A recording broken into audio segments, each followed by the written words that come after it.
Last time I told you we'd get into buddy passes, well, that's a lot to get right in one video, so we're splitting it in two. This one is the foundation. Welcome back to Standby Secrets. I'm Frank Hardy, and today we are talking about where the buddy pass actually came from and the 6 conditions that can get your rider or you shut down cold, no exceptions. Next time, we get into the awkward parts. What your riders need to know, the mistakes that trip people up, and the part that actually gets ugly, what happens when a real person meets these rules at the counter. One story cost a friendship. One got a thank you letter from airline management. To understand why buddy passes exist at all, you have to go back to the 1950s. The airlines of that era pictured the same nuclear family every other American institution pictured: husband, wife, 2 kids, a house with a white picket fence. Think June and Ward Cleaver. Pass travel was built entirely around that perception. The man's job, pilot, mechanic, was permanent. The single woman's job, stewardess, gate agent, was treated as a placeholder until she got married. So married men could put their wives, kids, and parents on passes. The single women got to travel the world on their own. That was the whole system. It assumed everyone's life looked the same. Then the culture changed, and the system didn't keep up. Marriage stopped being a requirement for building a life together. Long-term partnerships didn't need anyone's blessing anymore.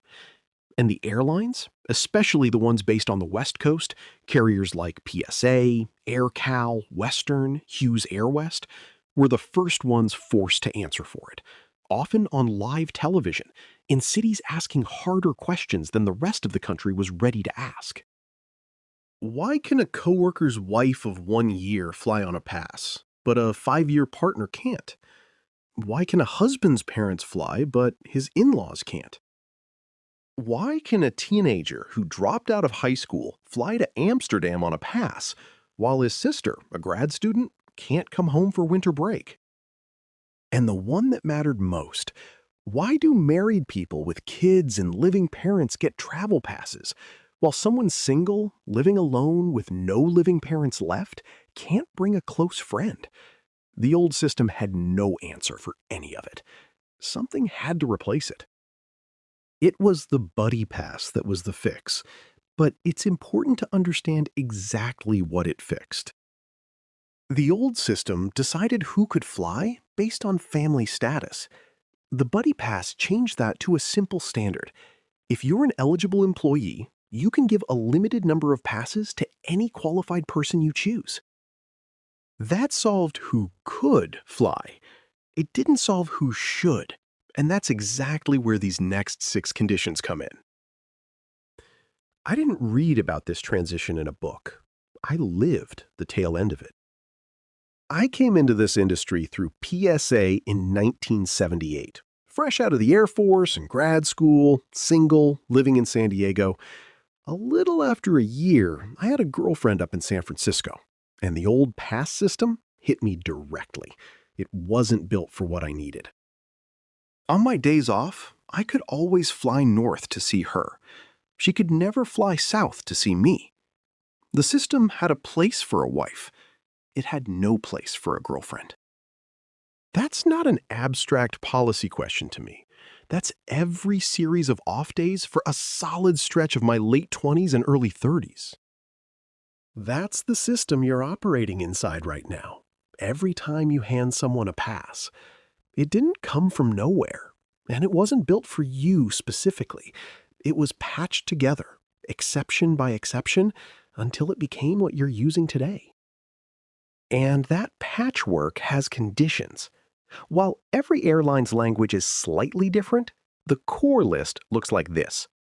Your rider is disqualified if: 1. They're a convicted felon on parole without court approval. 2. They're fleeing law enforcement. 3. They've been banned from flying on your airline. 4. They've been banned from flying on any other airline.